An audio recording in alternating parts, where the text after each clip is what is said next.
ঠাম্মার ডায়েরি চ্যানেলে সবাইকে ওয়েলকাম, সুস্বাগতম। আপনাদের জন্য আবার একটা নতুন রেসিপি নিয়ে এসেছি। সেটা হচ্ছে তোপসে মাছের ঝাল করব। তার জন্য আমি প্রথমেই এখানে গ্যাসটা ধরিয়ে নিয়েছি।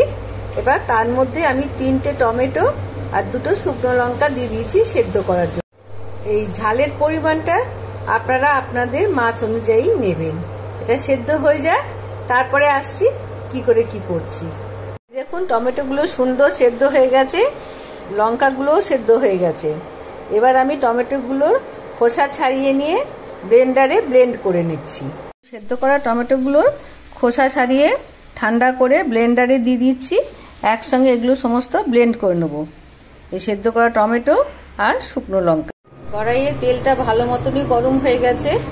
এইবার আমি আগে থেকে নুন হলুদ মাখিয়ে রাখা তোপসেগুলো এর মধ্যে এক এক করে দিয়ে দিচ্ছি।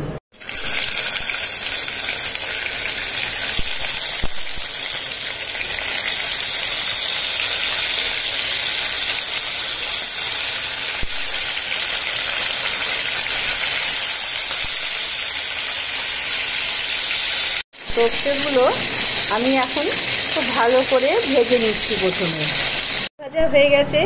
এই মাছ ভাজার তেলেতেই আমি আগে থেকে কুচি করে রাখা পেঁয়াজগুলো দিয়ে দিচ্ছি। তার সঙ্গে আমি দিলাম 2টো শুকনো লঙ্কা। এবার এগুলোকে আমি একটু ভাজা ভাজা করে নিচ্ছি। এই দেখুন পেঁয়াজটা আমার হালকা করে ভাজা হয়ে গেছে, আমি খুব বেশি ভাজবো না। এবার আগে থেকে আমার গুলে রাখা নুন হলুদ লঙ্কা গুঁড়ো আমি এর মধ্যে দিয়ে দিচ্ছি।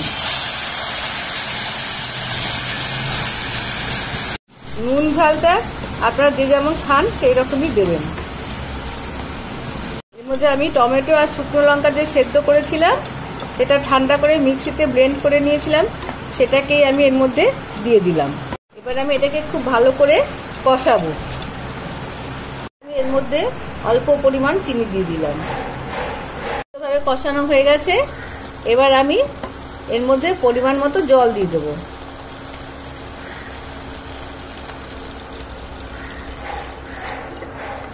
এবার আমি একটু ঢাকা দিয়ে দেবো। এবার আমি এখানে ঢাকা দিয়ে দিলাম। ফ্লেমটা একটু কমিয়ে এটাকে ফুটতে দিলাম। এই দেখুন ঝোলটা অনেকটাই কমে এসেছে। আমি এবার আগে থেকে ভেজে রাখা তোপসে মাছগুলো এর মধ্যে দিয়ে দিচ্ছি। তৈরি আমার তোপসে মাছের ঝোল। আমি ওপর দিয়ে একটু ধনেপাতা কুচি করে দিয়েছি আর 2টো লঙ্কা আমি চিড়ে দিয়ে দিয়েছি। আপনাদের যদি আমার এই রান্নাটিকে ভালো লাগে তাহলে একটা লাইক করে শেয়ার করে কমেন্ট করে জানাবেন।